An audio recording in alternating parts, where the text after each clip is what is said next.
Hi, Vinton and Robbie here. He's Vinton, I'm Robbie.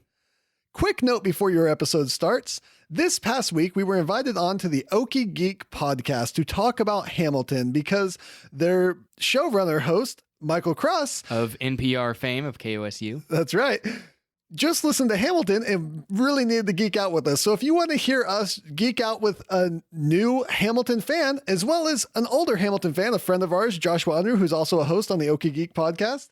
Okie Geek is a great resource for all the geeks out there like us who just love things really, really hard. It covers general geekiness, and then if you happen to be local in Oklahoma, it also covers a lot of local events and conventions and cons that happen to be here in our state. Check out their podcast. That's Okie Geek, OKIEGEEK.com. You can find them on iTunes and SoundCloud.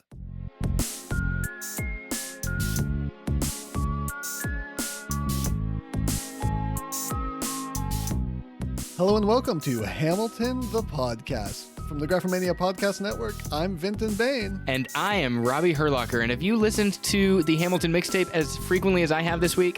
Yes, assumedly, because I don't know how much you've listened to it.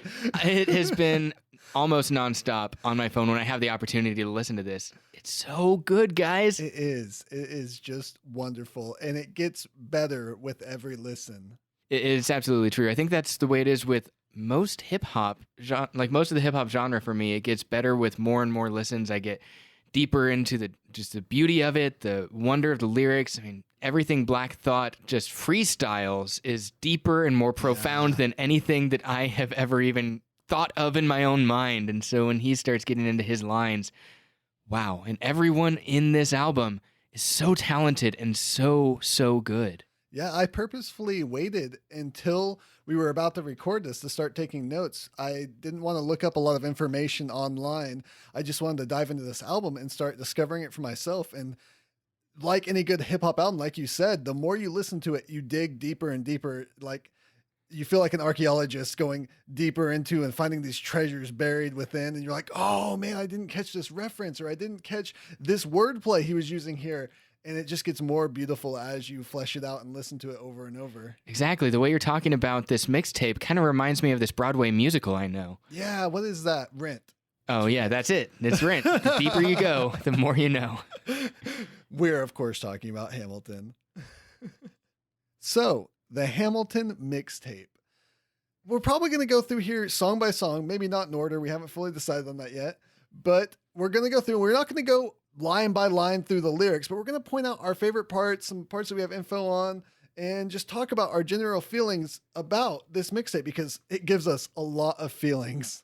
It absolutely gives me a ton of feelings, but you and I are not the only ones, obviously, because the highly anticipated Hamilton Mixtape opened at number 1 on the Billboard 200 chart in its very first week of release. That's according to the article that I just read about it. It's incredible how many times this album has been sold on media sites, electronically, and just the physical album.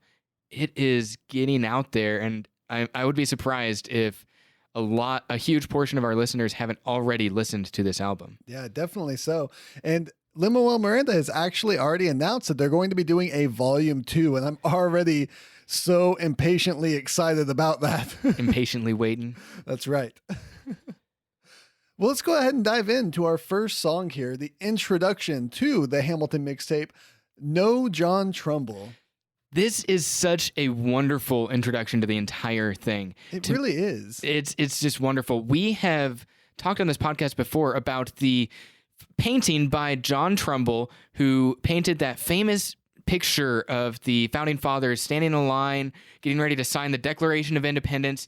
This is the painting that, according to the story, John Adams really was frustrated with because it showed all of the Founding Fathers there in one day and just really peaceful. Like, it forgot to show how hot and sweaty the room was, and it was acting like that was the scene that was depicted in this really serene way, that we got these wise people together, and then they came out with this wonderful, wise Declaration of Independence.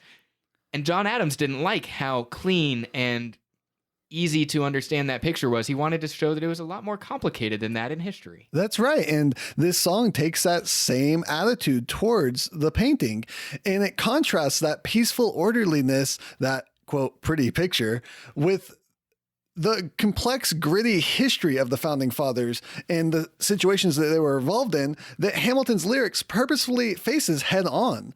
This mixtape also represents that complex portrait of different voices and views and this gritty reality behind hip hop and the history of certain groups of people. So I think it's a really good introduction for this mixtape. Now, this song is performed by The Roots and produced by The Roots, who also produced the Hamilton cast recording, as many of you may know, especially if you've listened to this podcast. If you don't know who The Roots are, they're a hip-hop group formed in 1987 by Black Thought and Questlove, who are all over the place and do a lot of things. I mean, watch Jimmy Fallon. Yes, absolutely. They're known for their jazzy and eclectic approach to hip-hop, featuring live musical instruments. They have a huge catalog of music of their own on top of all the collaborations with tons of other people. I have a Roots playlist on Pandora. It's wonderful. It is amazing. And they actually, as you just mentioned, serve as the house band on The Tonight Show with Jimmy Fallon, who they've been playing for since 2009. The Roots have consistently received critical acclaim and have been referred to as, quote, hip-hop's first legitimate band. I love that because you don't often see people playing live instruments while they're doing hip-hop. It's especially now gone to a lot of electronic beats, and like it started with a lot of the spinning of an album and an old record, and like you wouldn't have someone playing the instrument on the stage very often, but now you see it a little more frequently with people being backed up by bands. But The Roots is so novel in what they've done and what they've accomplished, and so many of their songs are incredibly, incredibly profound. Yeah. Those, if we're talking about digging into a song and finding more and more depth to it and more meaning to it, just everything that The Roots does that for me. It just brings me into that song, and I'm engrossed. Now, this intro song only has one short verse, and basically the thought we already covered that this isn't going to be as clean as a John Trumbull painting. That's the verse that they end on, is what you're about to witness is no John Trumbull. And I really like this verse here, that the reality is messier and richer. So it is grittier, but there's more to it. It's richer, it's deeper. There's more to be found than this clean picture. Yes, I absolutely love that idea that when you get into the grittiness that is real life, when you get into the complications and the nuances, and you see that life is definitely not as clean cut, and there aren't so many easily understood things you will wrestle with in your real life.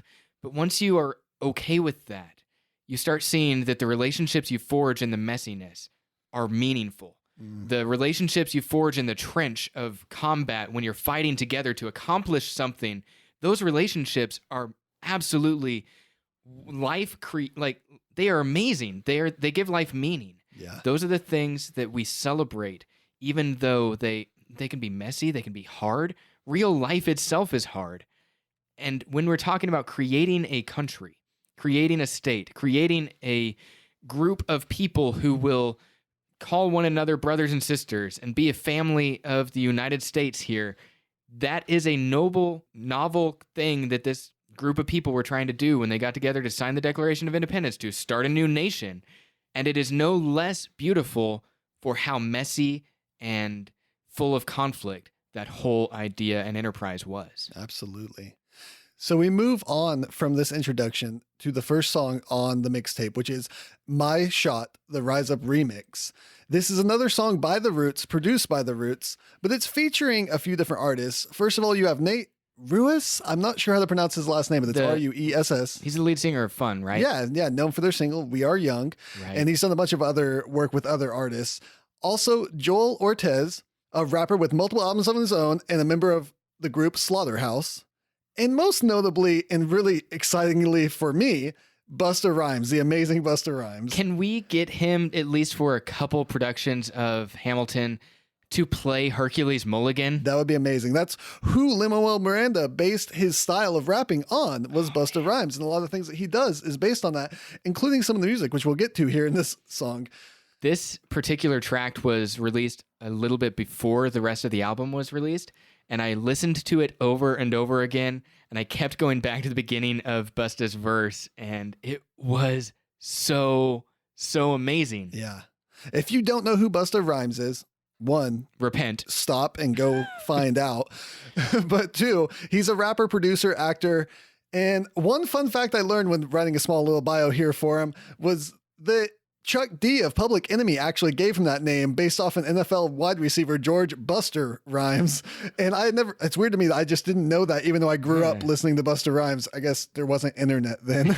I would never have thought that nickname came from someone in sports. Yeah, I thought that's right? such a perfect name for a rapper, Busta Rhymes. And his unique style has earned him 9 Grammy nominations and 5 platinum albums. Needless to say, Busta Rhymes is great. Pretty darn good. He's also influential, as I understand it, in getting us to the point of even having a Hamilton mixtape. Apparently, when someone tweeted at Lin-Manuel Miranda about how long he had been working on the Hamilton mixtape, how long this has been a dream of his, he said it's ever since Busta Rhymes was sitting in the audience watching the performance before Hamilton ever hit Broadway. Then he said that when Busta visited the show, Busta spoke with him afterwards, and they came up with this idea of wanting to remix certain things, wanting to put stuff together, and that kind of started us down the line of having this conversation about getting lots of artists together to do Hamilton, the mixtape. Yeah, it's interesting. Most of us know who have studied into the history of this Hamilton musical. They originally started as a mixtape in Lin-Manuel's head, and it became the Broadway musical. So I like that he actually kept that project of the mixtape and held on to it, and it kind of transformed into something different as you then had the Broadway musical, and then you can make a mixtape based off of that Broadway musical. Absolutely. It's like Turtles all the way down. This is something that it's inspiring work. It's inspiring art, and it is incredible art in itself. There's very little that is more hip-hop than having hip-hop tracks inspired by a hip-hop musical that was supposed to be hip-hop tracks to begin with. Like, this is the hip-hop story of finding and relating to your story in hip-hop and then taking that bit of inspiration and telling your story from the themes that came out of it. And so that's what you see in My Shot and in a lot of these other songs coming up, especially Immigrants, but we'll get there. You see that people hear themes from Hamilton and they identify with them so much that they put those into these inspired by songs, these tracks that take Hamilton lyrics and springboard directly into incredible raps about personal stories. So starting off our song, we have those woes from the original song, except now it's Nate Ruiz. Again, don't know his last name or how to say it. From Fun, saying the woes. And then you cut into Black Thought with his first verse here. And man, is it ever an impactful verse. So good. Mugshot, gunshot, dope shot, jump shot, take your pick, but you only get one shot. And then he goes into this story that I assume is autobiographical about advice from a school teacher to a young tot applying a sticker to his Spider-Man lunchbox. When even role models tell us we're born to be felons, we're never getting into Harvard or Carnegie Mellon, and we're gonna end up either robbing somebody or killing. It's not fair, that's all they can tell us. That's why I hustle hella hard, never celebrate a holiday. That'll be the day I could have finally hit the lottery. I refuse to ever lose or throw my shot away or chalk it up as just another one that got away. So I'm unapologetic. I'm on my calisthenics. If I have given it all I cannot regret it. My point of destination's different from where I was headed because I'm a shoot for the stars to get it. One shot.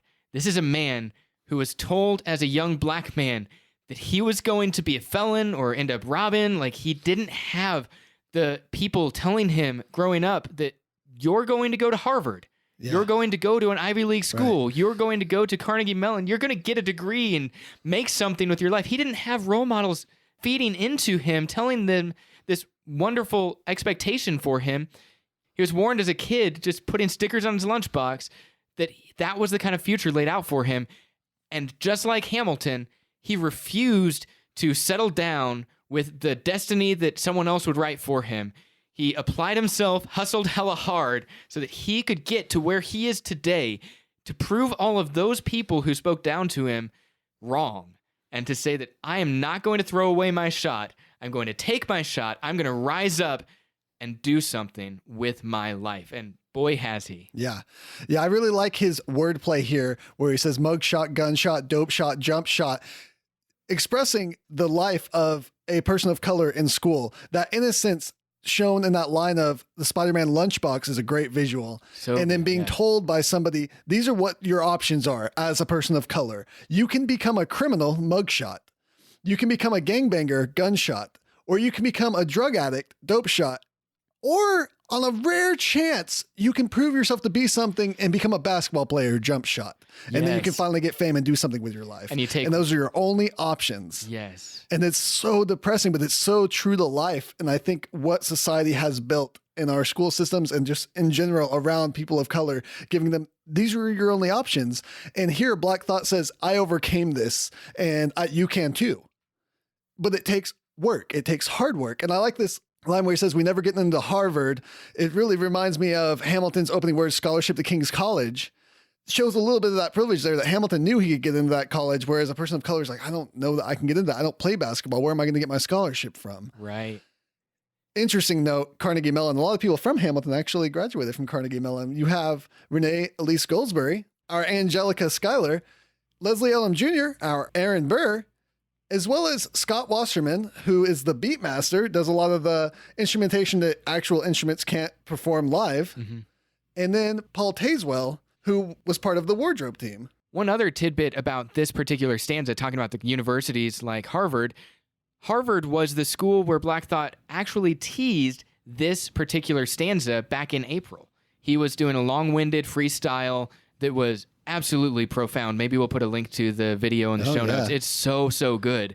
And he, at the end of it, tagged on this bit about the mugshot, gunshot, dope shot, jump shot, and sang this particular verse, which he presumably had already written for the mixtape at that point in time, but he used it to, as a tag to end out his long freestyle while he was there at Harvard. And wow, it's so profound and good. That guy can spit a verse. Yeah.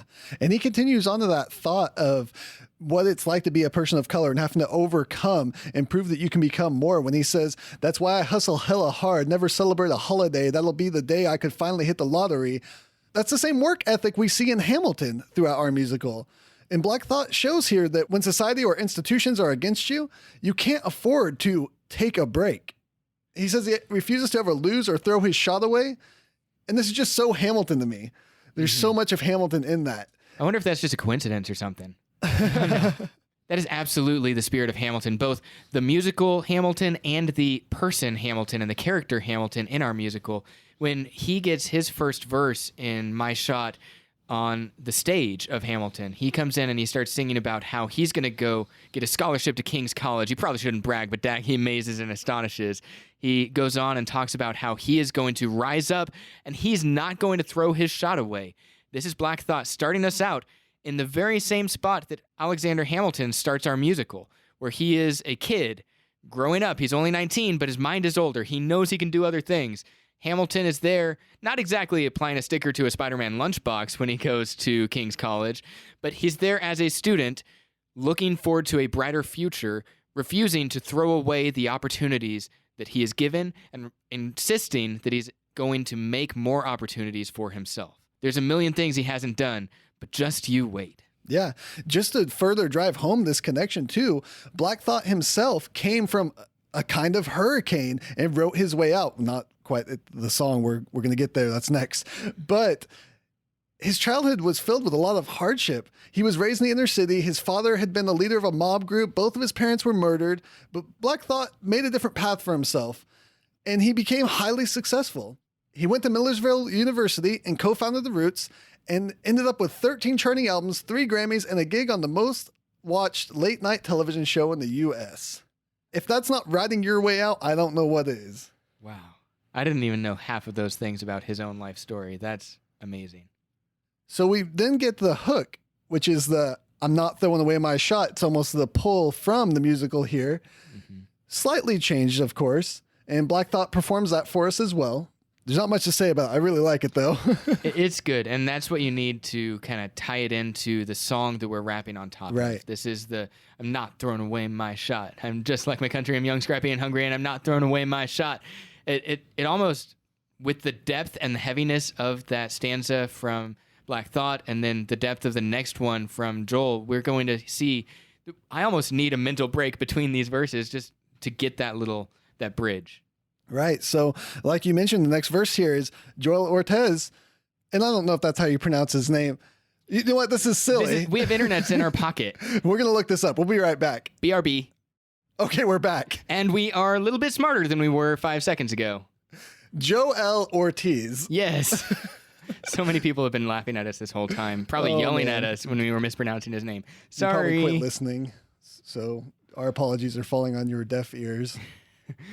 But Joel Ortiz is now running this next verse, and it's really, really good, really reminiscent of 8 Mile, which this whole song was inspired by. Yeah. A lot of 8 Mile. You get that idea throughout a lot of the original Hamilton track. 8 Mile kind of embodies a lot of the hip-hop lifestyle, the whole hip-hop feel of coming from oppression and rising above it and working hard in that. And I really like this one verse from Joel Ortiz. They said, if you can't beat them, you join them. I say, forget it. Which is that rejection of the status quo, that refusal to conform and do what everyone else is doing.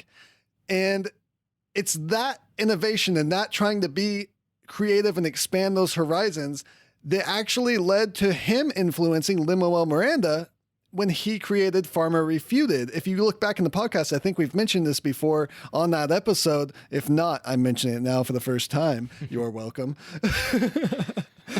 But he actually inspired Lin-Manuel when he was writing Farmer Refuted. So that's really interesting that it's all cyclical. When I hear the word cyclical in connection to hip-hop, I always think of Sage Francis with typically cyclical, simple civil obedience or something along those lines. Anyways, that's where my head is right now. The lines you pointed out with, if you can't beat them, you join them, I say forget it. That, to me, is so, so powerful with this idea because there are so many systems of racism in our society. There are so many systems of sexism in society. Yeah. And I would not look down on any person who is just so overwhelmed by the oppression and the marginalization of their situation that they actually decide this is too hard. This is too hard. I can't overcome all of the oppression. Every job interview, I am having to work twice as hard as the white man that is up against me. It's not fair. I'm overwhelmed. There is nothing in me that would cast judgment on that person who just becomes overwhelmed and just sits back and is a part of that system. That's not their fault. But people who choose to rise up above it, and people like Joel Ortiz who are saying, you know what, I refuse to be part of this system. I'm not going to contribute to a system that will oppress or marginalize more people. I'm going to have the courage and the bravery to go against the stream. I'm going to swim upstream against the forces that I may not have the power to change in myself. But if enough of us get together, if you tell your brothers and your sisters and we all rise up and we all together say racism, sexism, homophobia, these things are absolutely unacceptable, not okay. Misogyny is never acceptable. We are going to stand up in our workplaces, stand up in every place where we find this and speak up and refuse to just join it because we know we can't beat them. So we're not going to, but where we refuse to join it, then something may change. Right. And Joel here says that if you join them, you're building a ceiling the way you're headed. You're not going to actually get any higher than the system allows you to go. You're I like that playing call by out that to the rules. glass ceiling there. Right, absolutely. And one of my favorite rhymes in this is when you get into the Be American Express, and you talk like about like how you Express feel credit. and take credit. Then the whole thing where he says, "Don't settle for 87, go premium unleaded." I love metaphors in themselves, and so especially that gets gasoline metaphors. Gasoline metaphors are on the top of my list of metaphor types. There's this part where he really gets it and the music kind of cuts out as he's rhyming, and I love this part. And apparently I'm not alone because Lin-Manuel Miranda tweeted about it saying, "Can we discuss the part in my shot where Joel Ortiz goes, must admit feeling kind of and then Lin-Manuel says, because when I heard it, I broke a window." It's so intense. That and Broken Window, the music, the way it breaks right there is so jarring. It's something that as you're listening to it, you can just be rocking along to the beats. I'm rocking in my chair so you see what I'm talking about here on the podcast as you listen to it. And you're just listening, you're going along, and then the music just breaks with, I must admit, I'm feeling, and I'm not as good at rapping this as Joel Ortiz is. He's so good. I'm not going to try to do this, but he has that broken music where you have the rests and the pauses and the beats, and it is jarring. And I think that's supposed to happen here. Like, you should be jarred by how tense it is to try to overcome the oppression. And it's not just going with the flow. He's trying to musically illustrate the complications and the tension that comes when you try to go against the beat that society is dropping for you. So then we go back to the hook with Black Thought, repeated again, before we get this introduction to Busta Rhymes in the bridge here. And he's going to do that Rise Up, that bridge from the original My Shot, which was actually inspired by a Busta Rhymes song in the original version of Hamilton, because it originally was slightly different on the off-Broadway version. It was more a homage to the Busta Rhymes song Pass the Courvoisier Part 2.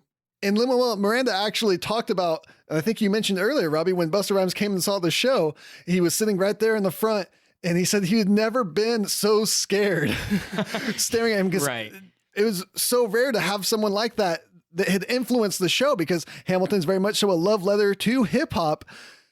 And here's a man who influenced this part of the show, and he watched his face when this part of the song came up, and he saw this big smile get on Busta Rhymes' face and was so excited by it. I just can't imagine the emotion in that moment. Yeah. And just imagine how much joy Busta Rhymes has brought to Lin when he was growing up, and when he was listening to all of Busta Rhymes' songs. It's come full circle when you see something inspired by Busta Rhymes now giving joy to Busta Rhymes, and then Busta Rhymes praising it and singing on top of the song. Right. And my goodness, his bridge and the verse he's about to do, we'll talk about it, but this is one of my favorite parts of the album. Yeah, and we all love, of course, this part of Hamilton, that Rise Up. It gives you that emotion inside. It's like, yeah, we can change things. We can do something. We have to stand up. We have to change things. Yes. And it's building that whole community. You're living on your knees. Get above that oppression. Rise up. Yeah, tell your brother, tell your sister. Yeah. When are we going to rise up? And I like this part, Robbie, you pointed this out, that all my soldiers, what's good? And I think here in the lyrics, it says rise up that we've been looking at, but I think he actually says wise up. Yeah. So the way he rhymes with the harshness of some of his consonants and the tone of his voice in some of this, it's a little bit difficult to see if he's saying, to hear if he's saying rise up or wise up. It's a little difficult, but I do think that it sounds in a lot of these moments like he's saying, hey, the whole community, we need you to rise up. Brothers, sisters, folks, every city, every hood, we need you to rise up. Then he calls out the soldiers, and they respond with what's good. And he says, we need to wise up. There are better choices to make. We ain't got no other choices. We need to rise up. We have been a part of the system of oppression. We've been marginalized. We've been pushed aside. A lot of our hoods have been taken advantage of or neglected in various parts of the country. And he says, we've got no other choice. We have to bond together.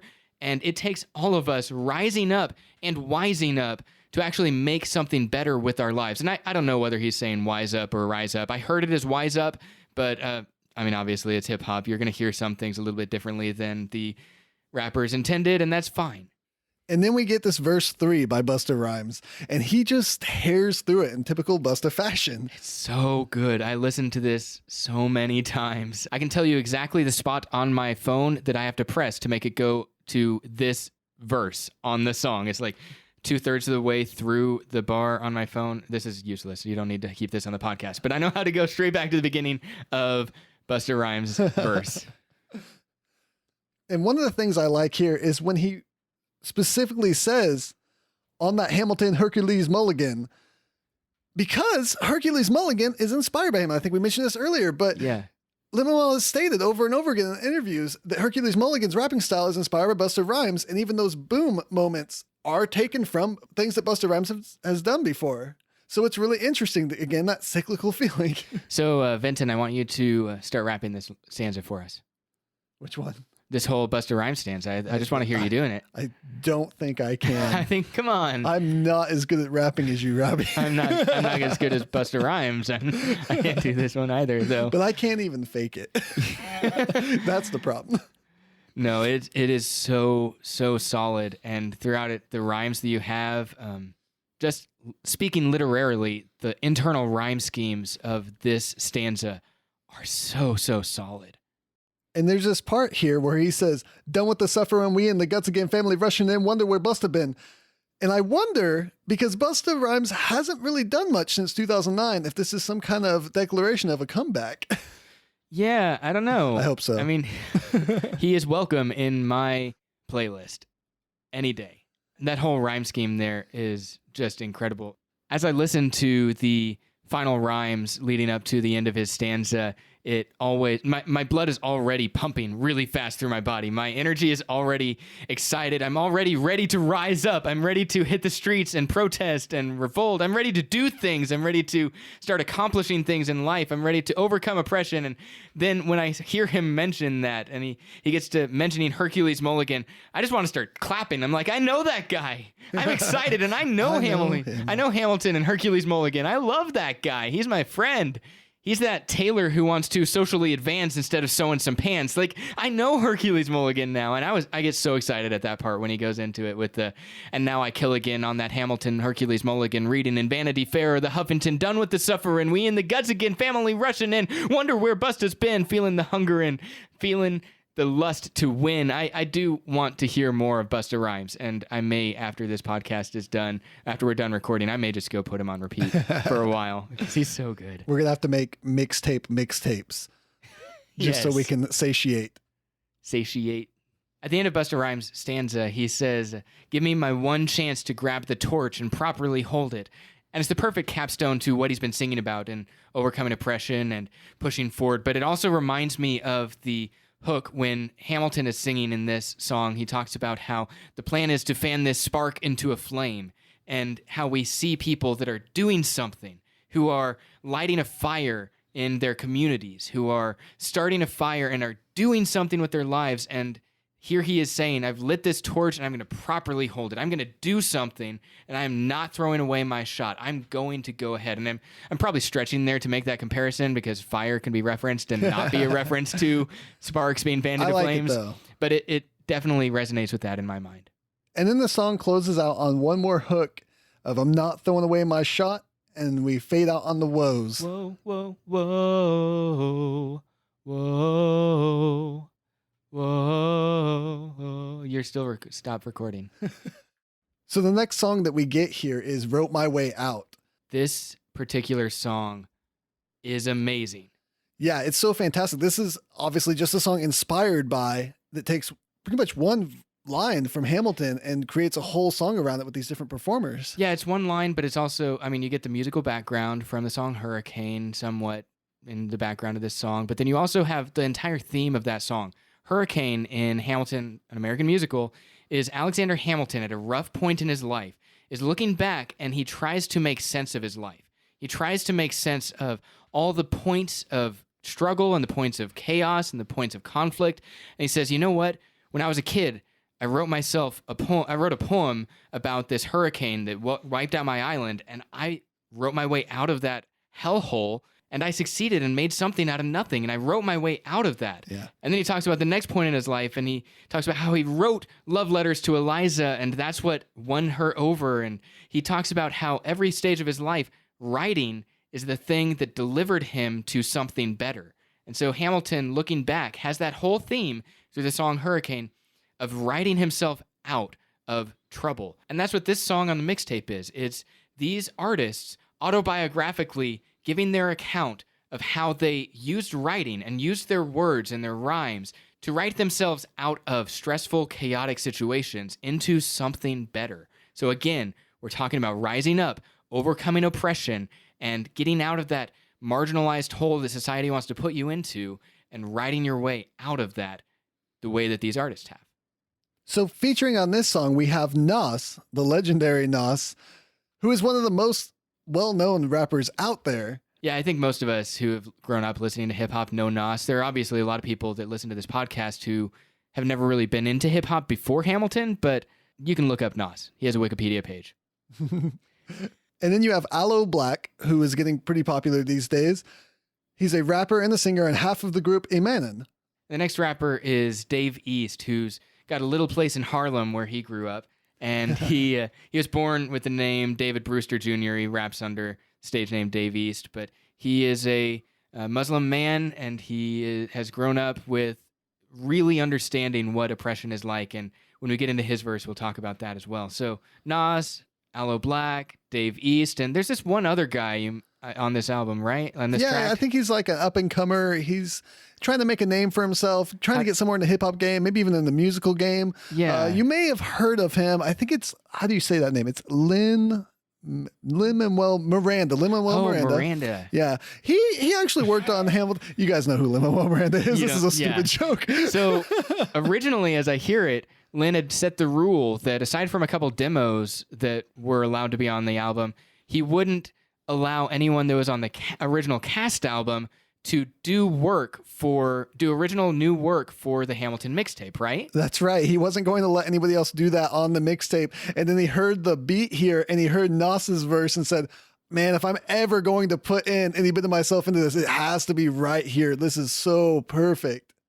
Yes, absolutely. And you almost hear him when he does come in and later in this song. And we'll get into the verse that he sings, but he talks about listening to some rhymes in his dual cassette deck. And it's almost like he was listening to Nas sing the prototype of this song. And then he has the line, "In withdrawal, I want it all. Please give me that pen back." It's like he can't keep himself from writing. It's just coming out. He's writing nonstop. He could not keep himself from joining this particular album and this track on the album. And this is the first song we have that's not produced by The Roots. It's produced by Illmind, a Grammy-nominated multi-platinum music producer for Kanye West, J. Cole, Drake, 50 Cent, and a lot more. So lots of talent on this track. Oh, absolutely. So many talented voices and people doing that.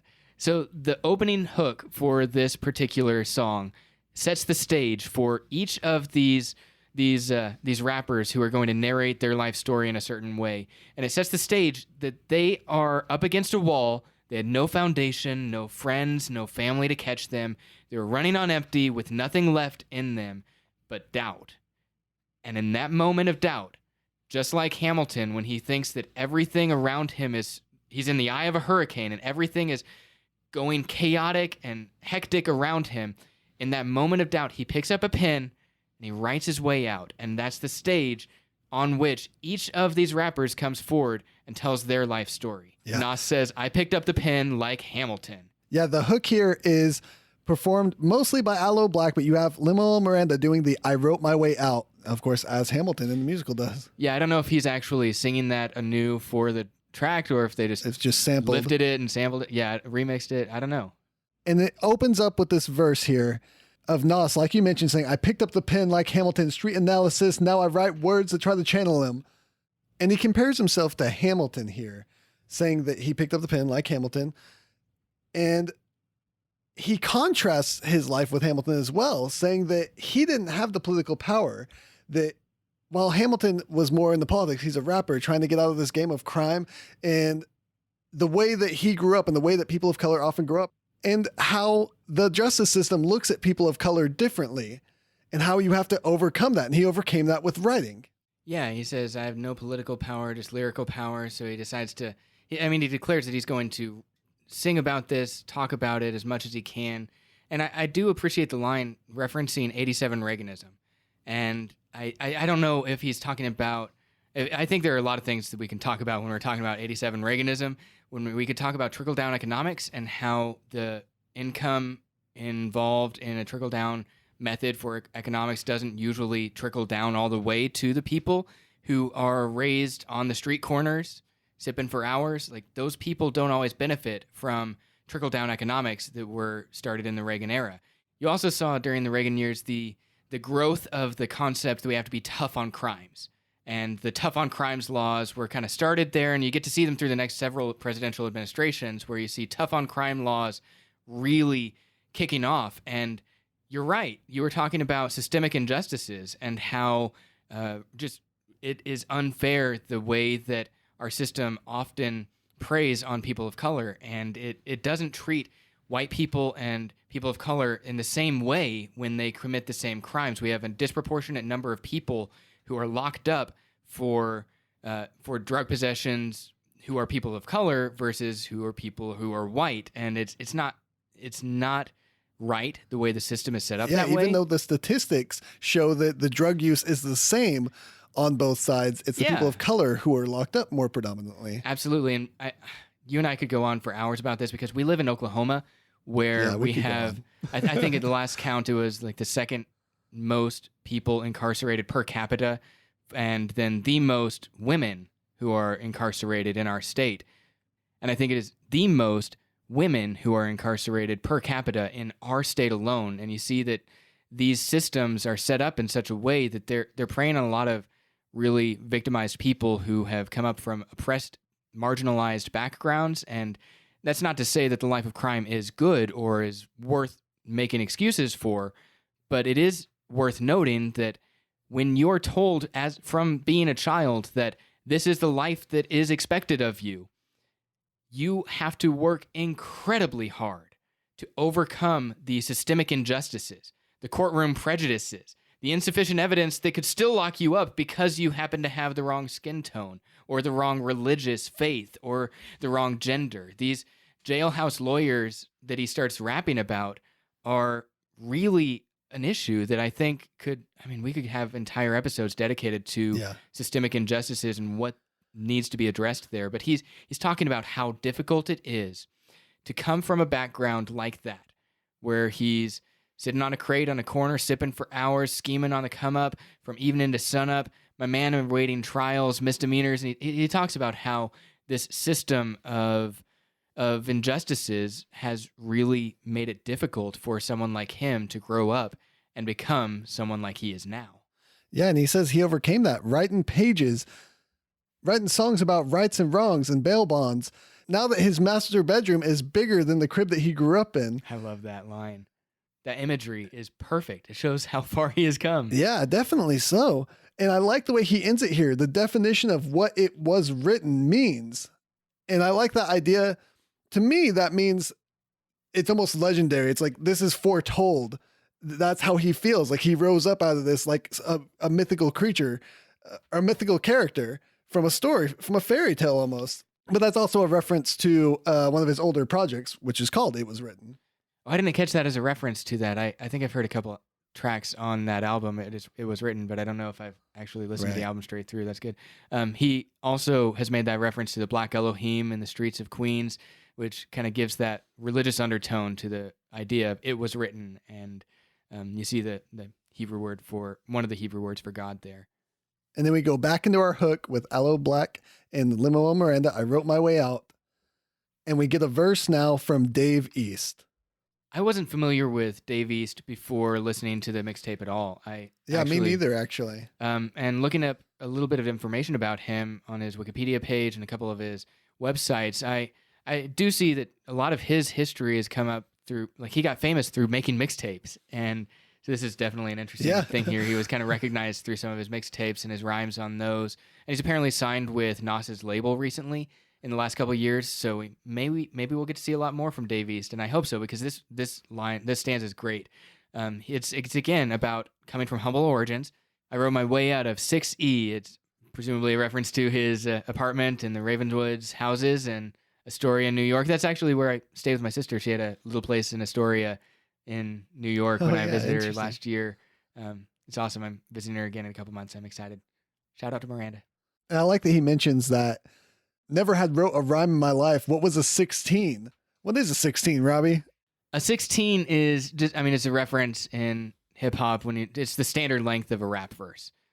You typically have 16 bars of 4/4 beats, and you are supposed to rap on top of these 16 bars. And it's just kind of a standard length of time to be rapping. And so he says, I never wrote a rhyme in my life. I didn't know the rules. I didn't know what it was supposed to be. Like, I didn't even know what a 16 was. But then he transitions really well to at 16, and he starts telling his story. Yeah, I like that. He says at 16, and he talks about that life of poverty, living off couches, watching for mouses. The only tools he was posed with had a spot, smoke lit. The hate is just confusion. And he goes on to keep going, talking about what came out of that. But yeah, he comes from an impoverished background there. And you get to see that, like, when he starts talking about hate, this is a Muslim man, person of color in New York City who has had to deal with hate in a very tangible way, I assume. I don't know all of his personal stories, but as a Muslim person of color in New York City after 9/11, talking about hate, I mean, this is a guy who understands it. This is a guy who understands what it is to be looked at with disgust or with disrespect or with fear. And here he's talking about how the hate is just confusion. Pay attention to how those jokes switch. And so there's some interesting lines there that I think he really drives home. Definitely so. And he brings back that idea of poverty growing up in that when he says, Theodora was my favorite, the Mark Buchanans, Mama couldn't afford them. And that's, of course, him referencing that he wanted to dress like his heroes. He wanted to wear what Grandmaster Flash was wearing, but he didn't have the money to do that. He wanted to sip on that fancy champagne at the parties and have private dancers, but he didn't have the money for that.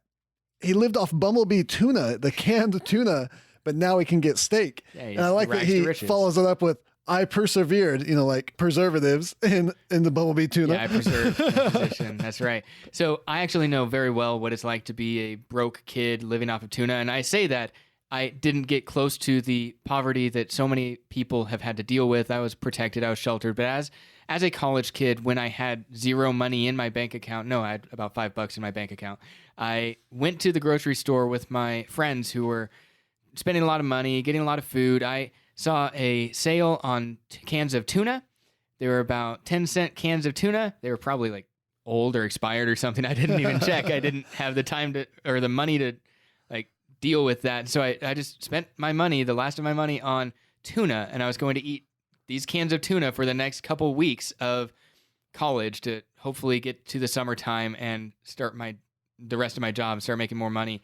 But as I was on my way back from this grocery run back to the college, we went through a drive-through because some of the other people wanted to get Taco Bell because that's what you do when you're a college freshman and you are driving back to campus at sometime after midnight.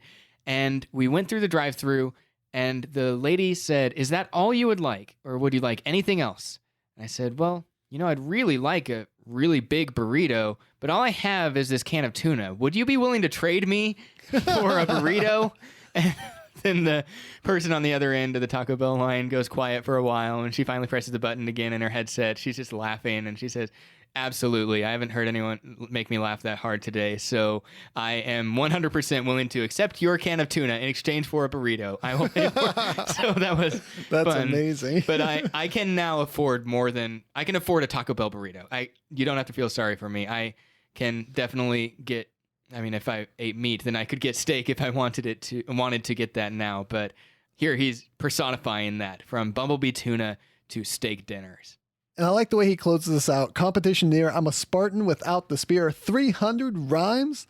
And then he repeats that line that Nos had earlier, that prophetic mythological character that rises up, that it could only be divine providence that would bring someone out of this situation into something new. It was written before I wrote it. Opportunity knocking, might miss it. That window closing. This poetry in motion. I'm a poet. The way he just punches those last words, "I'm a poet," it's like he knows he has something to prove, and that's what his whole life has been about. And he insists, "This is what I am. I'm going to define myself. You don't get to define me, society." Another hook, and then we get the verse by Lin-Manuel Miranda himself. And this I know verse that guy is amazing. Yes, this was the stanza that, well, let's be honest, my jaw dropped a long time ago when Busta Rhymes did his first verse. But when I was listening to this track and I hear Lin-Manuel jump in here, wow, so good. And then he just starts referencing Jonathan Larson's Rent Check. You get Rent, you get Maurice Sendak's Where the Wild Things Are. I grew up on that book. It was in my 3rd grade class as a kid. I was familiar with that. And there's that line where he's saying, "I'm in withdrawal. I need to start writing again. I want it all. Please give me that pen back." And the story he tells about his own personal autobiographical account of his own life, looking back, just like Hamilton, looking back and trying to make sense of his life. He talks about this story of when he was beat up as a kid, and wow, this is heartbreaking. The story he tells, I'm shocked. I'm already associated with him because I love this guy. He's the man we all adore. He brings up a couple musical references in the beginning lines, makes me feel at home, and then he tells this story in a way that rips at my heartstrings in a way that only Lin-Manuel can do. That's right. There's this moment here where he says, I caught my first beating from the other kids when I was caught reading. And then he quotes them. You think you smart? Blah. Start bleeding. And he says, my pops tried in vain to get me to fight back. Sister tapped my brain, said, psh, you'll get him right back. That always makes me tear up a little bit. I just feel the realness in that verse. That's obviously autobiographical. It is real. This is a real thing. This is true to his history here. Yeah, and he's not rapping about coming up in poverty necessarily, but he's talking about how he's that kid who was the nerdy kid on the playground. He was the one that was caught reading, and so the bullies picked on him and said, oh, you think you're smart? And they picked fights with him in that regard. And you found an article about him Lin actually talking about being bullied as a kid, right? Yeah, by a famous MC out there named Immortal Technique. And he talked about how this kid would pick on everybody and he would throw kids in garbage cans. He said he himself was thrown in a garbage can by this guy who was a kid at the same time as well. They went to the same school. Yeah. And he said that he actually watched him grow up and saw that anger get turned into something else and saw him become a great rapper and turn his anger toward politics in the rap game. Yeah, so he started out with that, like he was a school bully, but then he turned his aggression and his passion towards something else. So that in itself is an interesting story with the Immortal Technique MC. But in Lin's story here, he is, I mean, I imagine he runs to his dad and shows him his bloody nose or his messed up teeth, whatever it is that he got from this fight, and his pops tried in vain to get him to fight back. Right. It's like this idea of the dad trying to look down at his kid saying, look, you got to stand up for yourself. You got to stand up against bullies. You can't let those bullies keep pushing you around. You need to fight back. And like, I almost see that as that, like we've all seen this in the movies. We've all seen the dad look at that nerdy kid saying, why don't you just fight back? And here he says that's not me. That's not my way of doing it. Right. And you understand that idea coming from his father, who was an activist and is still an activist, I believe, and always has this idea of fighting for the minority and fighting the bullies of the political system, and knows that you have to stand up. You have to fight back.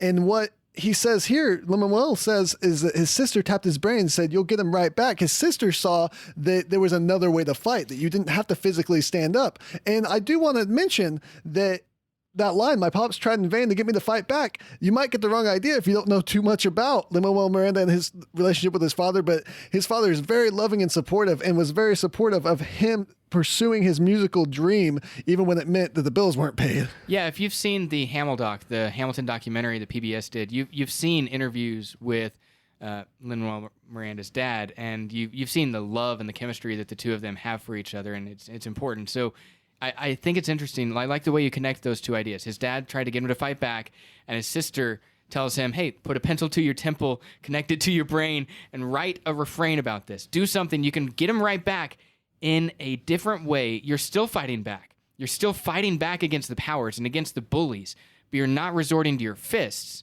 You're not resorting to the rules that the bullies play by. You are going to use, he chooses to use his words to get them back. He's going to make sense of his life. He's going to look back and decide to write a story that gets him out of the situation where he was. He does something to write his way out. That's right. He uses the pencil to knock him senseless.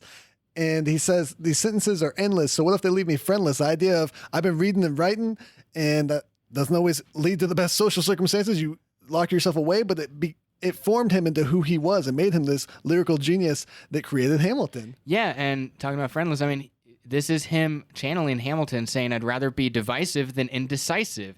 And here you see that the people talking against Hamilton, he kind of parodies them, saying, dang, you got no chill. And he just comes right back at them with his energy, with his passion, with his fire. And he says, effing right, I'm relentless. I am going to take that and I'm going to own that because that's who I am. I'm going to define myself. You don't get to define me. You don't get to talk down to me and say, you got no chill. I'm relentless. I'm going to keep writing nonstop and I'm going to rise up. Man, the themes of Hamilton are everywhere in this. Yeah. And he starts referencing In the Heights here as he closes. I know Abuela's never really going to win the lottery. Yeah. So it's up to me to draw blood with this pen, hitting artery. This Yeah. Puerto Rican's brains are leaking through the speakers. And if he can be shining beacon the side of the GWB and shine a light when it's gray out. Yes, so much there. So exciting and passionate. Yeah. Right there. It's so beautiful. And it just sums up what he wants to be. And you see this. If you follow Lin-Manuel Miranda on Twitter, you see a light when it's gray out. He posts almost every day encouraging messages and just wants to be that light on the hill, wants to Yes. encourage people, and wants to be an empowering force in the world. And I love that this just sums it up perfectly right here. So much love coming off of Lin-Manuel Miranda's Twitter. It's wild. That reference to In the Heights. I mean, Abuela's his grandmother's character there. I mean, not a... Anyways, we'll have an episode on In the Heights later on where we get to dive into that That's musical. right. I'm excited to do that. But in that musical, his abuela, the woman he calls his grandmother, abuela, wins the lottery and then shortly after passes away. And you see here that reference there saying, abuela's not really going to win the lottery, so I have to keep working hard. I have to do something to overcome the oppression there. And it's almost as well a reference to, like, you can treat it as a metaphor for the struggles that they're facing as Puerto Rican Americans who are not necessarily going to win the racial lottery of getting all the privilege that people who are white-skinned often get, or they're not going to have the privileged opportunities that are just handed to those of us who are white males who get to engage with the privilege that we all have and we all acknowledge. And he says, we're not going to just win the lottery, so we have to pick up our pens. We have to start working hard. If I hit an artery with the words I say, that's not my concern. I'm here to work hard to overcome, and I'm going to make something out of my life. I'm going to rise up. That's right. And like his character from In the Heights, he's going to be that light and fight. And now we get a bridge from Aloe Black, again with Lin-Manuel Miranda in the background. I wrote my way out. I was born in the eye of the storm, no love and arms to keep me warm. This hurricane in my brain is the burden I bear. I can do without. I'm here. This is the direct metaphor from the song Hurricane. He's in the eye of the storm. Everything around him is chaotic, is hectic, it's crazy. And Hamilton has a line in Hurricane where he says, I was 12 when my mother died. She was holding me. We were sick and she was holding me. This to me is the stanza that Aloe Black is referencing when he says, I didn't have loving arms to keep me warm. This hurricane was going all around me and I didn't even have my mother's arms to hold me in that moment. These lyrics, these ideas are coming up in this context where Aloe Black is singing about the stress and the chaos and how in his situation, he didn't even have the head start that Hamilton had. Now, Hamilton lost his mother and it was terrible, but he says this hurricane is so much. It's the burden I bear. But just like Hamilton, in the midst of that, he wrote his way out of it. And we get the outro where Nos joins Dave East, saying they wrote their way out of the projects, picked up the pen like Hamilton.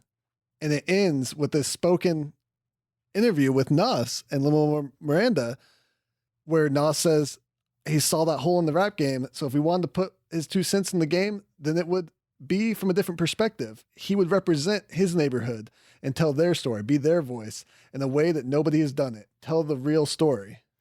Yeah, I love that you hear Nas giving that outgoing dialogue there where he's quoted here and he's talking about how he wants to be the one who gets to live and tell the story of his communities. He's going to advocate for them. He's going to represent them, and he's not going to just rise up for his own enjoyment, for his own advantage, for his own privileges. He's going to rise up and look back at where he came from. He's not going to forget from whence he came. He's going to remember the stories and the episodes that brought him to where he is today. He's going to remember the hardships he went through, what it took to overcome, and he's going to tell that story in a way that it inspires people who are still living in that oppression right now. And he says, I'm going to make sure I am their voice, and I'm going to try to tell that story in a real way that doesn't whitewash it, that doesn't treat the situation that is really ugly like it were a beautiful John Trumbull painting. He says, I'm not going to paint this like a John Trumbull. I'm going to paint this with all of the ugly colors, with all the rough edges, and with all of the conflict that it really is. because life is not a John Trumbull painting. And that's a direct quote taken from Hamilton's America, the documentary. So I really loved his part in that. So if you haven't still watched that, go back and watch that and hear more from Nas. Absolutely. And the next song is Wait For It. And you're going to have to wait for it because that'll be on our next episode. We're going to end it here. We've already run a little bit longer than I expected to. But I think that ties it up well, that idea of that John Trumbull painting. So again, cyclical. We've gone full circle back to the John Trumbull painting. So, Vinton, do you have a favorite song on this mixtape yet? Don't ask me to pick favorites. I can't do it. You can't do that? I am having a very difficult time, and I don't want to announce what my favorite is right now because, oh, man, it's changed. Can you pick a favorite from the first three that we've discussed today? Oh, wow, no. Neither can I. It's easy to kind of ignore the intro because it's shorter, it's smaller, it's just introducing the other two songs. Yeah. So that one loses, but not because it's bad, just because it's introducing other songs, and you usually don't pick an intro for a favorite. But the imagery in it is so perfect too, so I don't know. It's great. But then you have that amazing Busta Rhymes part in My Shot, and of course, Black Thought and his amazing rhymes. And then you have Lin-Manuel Miranda in Wrote My Way Out. And of course, how are you not going to give it to him? Yeah, the capstone there. Yeah, they're so good. I don't know. Obviously, this is one of the difficulties that we're having is picking our favorite song. What we would like to hear from you is what is your favorite song from the Hamilton Mixtape? Because if we are having to struggle through trying to pick our own favorite, we want you to share in that misery. We want you to have to decide what is it that you love most about this album. Yeah, so hit us up on Twitter with what your favorite song on this mixtape is. We'd love to hear it, and we'd love to take that in and help us decide what our favorites are as well. So at Graphocast, GRAPHOCAST on Twitter, or you can email us contact@graphocast.com. And we'll be back in 2 weeks with part 2 of the Hamilton Mixtape coverage here on Hamilton the Podcast. Until then, I'm Vinton Bayne at Flesh Eater on Twitter. And I'm Robbie Hurlocker at Alpha Knight. If you're listening to this episode the week that we drop it, we hope that you have a wonderful holiday season and a happy new year. We'll see you next year here on Hamilton the Podcast. And by next year, I mean 2 weeks. Bye now. Goodbye. Goodbye now.